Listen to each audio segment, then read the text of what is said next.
Hi everyone, today we will talk about how to fix Instagram effects not working.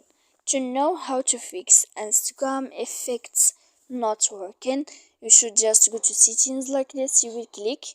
After that, in this page you will go to apps, default apps, app settings. When you will see this list, you will go down to find the application of Instagram. And when you will see this page, you will click for stop. When you will end this, you will enter to storage, and then here in this page you will click clear cache, then you will click clear data, and after all that you can update your application.